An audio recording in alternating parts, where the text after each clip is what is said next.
So here's the thing about Princess Carolyn from Bojack Horseman. She's my favorite. Thank you to the one person who requested this, and yes, there was only one request, but we're doing it anyway because she is my favorite character of this entire show. While she isn't the most moral of the bunch, thinking about that gun violence episode, she does have one of the curviest arcs of the main cast. She ends the series in such a far different place than where she started, which, yes, can be applied to most of the main cast as well, but PC's change from the work-oriented perfectionist, almost robot-like agent to the tender, caring mother that she ends the series as was really touching for me to watch, and most of the fanbase feels the same way. Although many of the characters in this show get a lot of flack, PC is one of those characters, like Todd, that everyone really wants to see win, even if she doesn't always make the right choice. So what is it about PC that makes her so compelling, if she's not as generally kind and good-hearted as Todd is? 1. She's incredibly complex. Even though the first season makes its mistakes with this character, linking her to Bojack far too often and not really giving her enough room to shine on her own,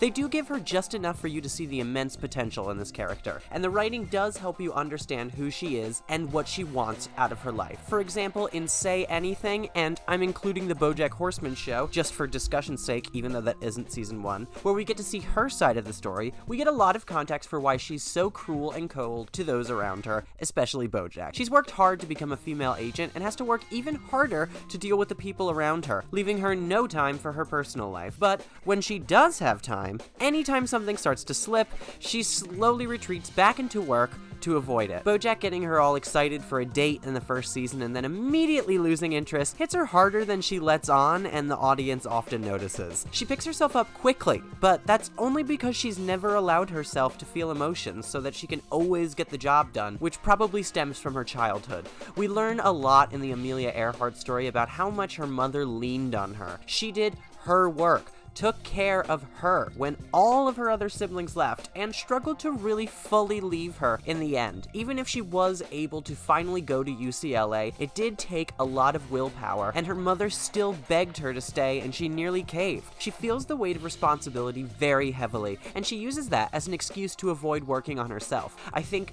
over the series, one of the main things about her arc was her learning to value herself more and to put more work into her own life rather than fixing those around her. This is one of the first cases where she actually breaks out and is able to choose what she wants for her life. In that same episode when we learn about her childhood, much of it is her learning that she needs to do things for herself so that she can grow. Immediately we're introduced to the fact that she's the only one who won't leave her mom out of the siblings, and then she deflects the topic by talking about Cooper's role on the football team instead, so she doesn't actually have to talk about her mom. It's a really genius way to show how this kind of coping mechanism developed and why it has made its way so prevalently into her adult life. Starting her own agency after the whole debacle with Rutabaga as a way to gain control over the situation when he took it away from her is another great example of this point, as well as her starting Filbert after her life basically crashed and burned in Ruthie. I mean, that is probably still in my top 5 episodes for this show. It is so incredible and heartbreaking, and it hurts to watch every single time because of how hard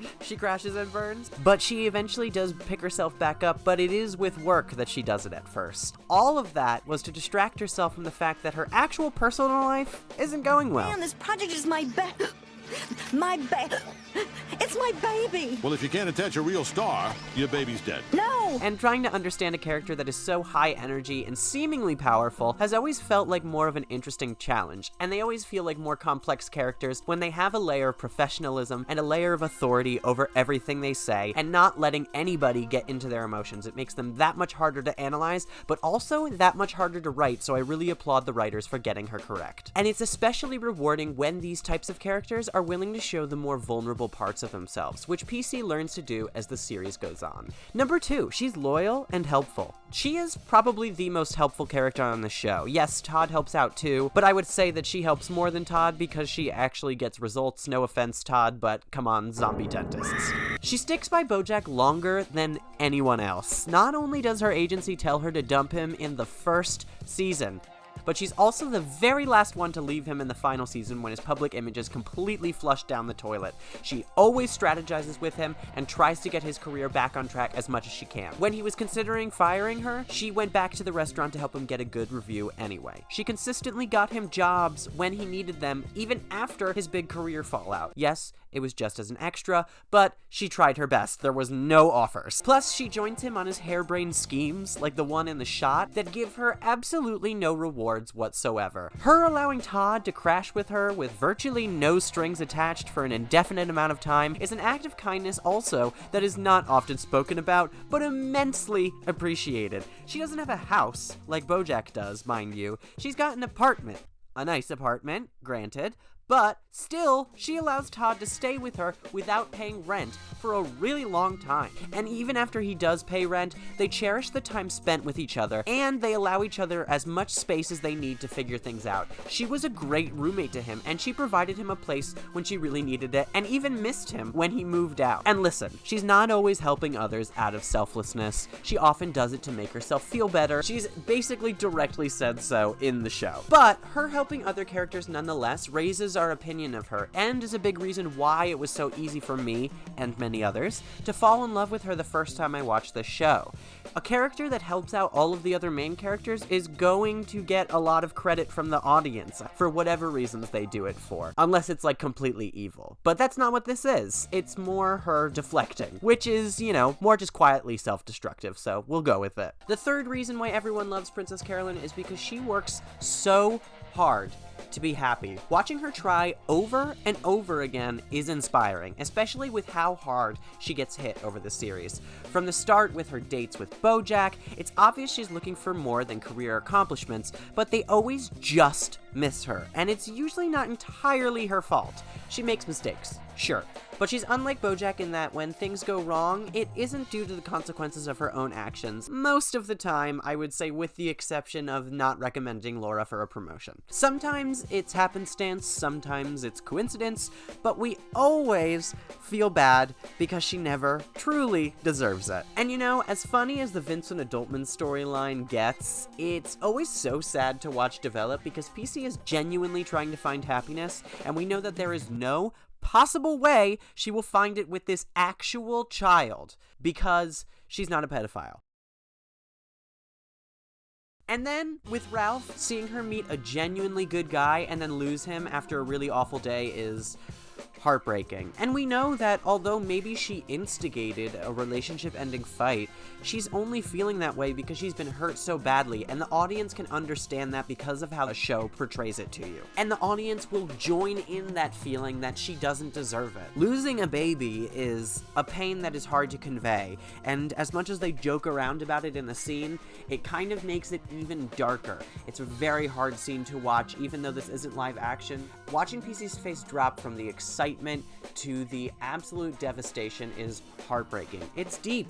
It's a deep pain, and it doesn't go away easily. And she's felt this over and over again. It's hard not to root for this character when she is so persistent to achieve her goals. The necklace that was given to her was meant to cheer her up. How was she supposed to know it was fake? But throughout all of this, she ends up picking herself up and trying again. Going to an adoption agency, getting a baby that she absolutely adores, going after the man that she wants to be with, and eventually, that's how she learns to be happy. And I'm so relieved that the series ended her story on a really positive note and exactly where she wanted to be. Number 4, she's relatable. One quote that really hit me from PC was when she confessed to Diane that she was only helping her because her life is a mess right now, and she compulsively takes care of other people when she doesn't know how to take care of herself. Oh. Whoo boy! I mean, I don't know if any of y'all are familiar with this concept, but I am very well acquainted. It is so easy to connect with her over this, as I'm the type of person to give a ton of advice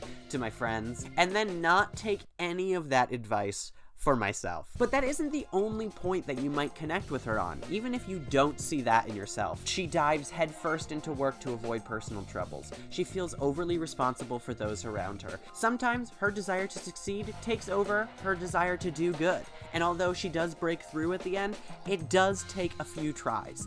All of these situations are dilemmas we face all the time, and the fact that one character is able to convey so many of them is a sign of incredible writing, and is one of the reasons why I love her so much. And that crying in the car moment in Ruthie, being an extremely composed person all the time, and then having a really hard day, and then one more inconvenience comes and just completely breaks down your walls, but you still won't show it to anyone, so you just cry in your car, in a dark parking garage. I mean, what is more relatable than that? Honestly, I cannot think of a more human thing to do for this pink cat to do on my TV screen right now. And the fifth reason why everyone loves Princess Carolyn is she's a fucking queen. She is so easy to root for. She comes from a really difficult position, both her home life and where she starts the series, and is constantly undervalued, but always seems to come out on top of the competition. With the aforementioned rutabaga moment, although she is sinking herself further into work since her personal quest didn't work out, her essentially taking the agency away from him and moving on without him after he betrayed her is just so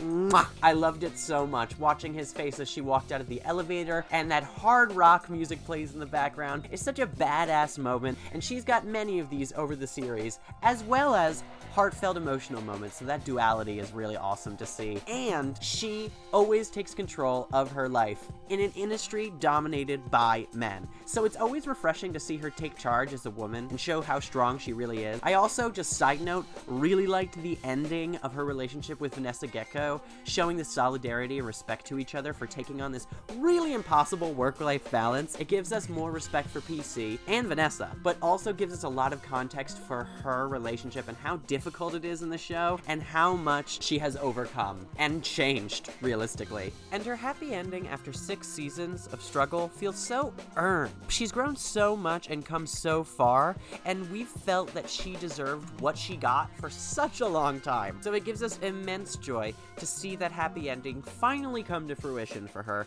where she gets everything she wants and more. I honestly praise God that she ended this series in a good place, because I don't know what would have happened to my mental state if she hadn't. But anyway, if you think there's anything I left out, I mean, Amy Sedaris is another reason. I just want to quickly mention she absolutely kills this role. PC has some of the best jokes. I love the run-on sentences with the alliteration. It's really funny how they did that just to spite the actress because she hated them, but it also ended up being a really charming part of PC's character, and her cadence of speaking really fast lends itself to the character really well. That's just another addendum I really wanted to add on, but isn't a whole point on its own, because I don't want to make every single time I make a character essay the same 5 points. But anyway, I hope you enjoyed this video. Let me know if I missed anything in the comments below, and if you want to support us further, go to patreon.com/PosiTVty. That's PosiTVty. There you can get all this content early, you can choose what you want to see on the channel, and you get reactions uncut and unblurred, so you can watch the whole episode along with us without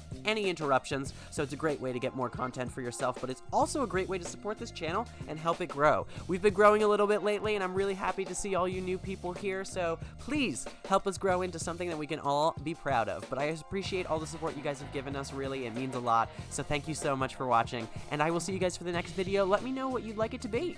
Bye bye!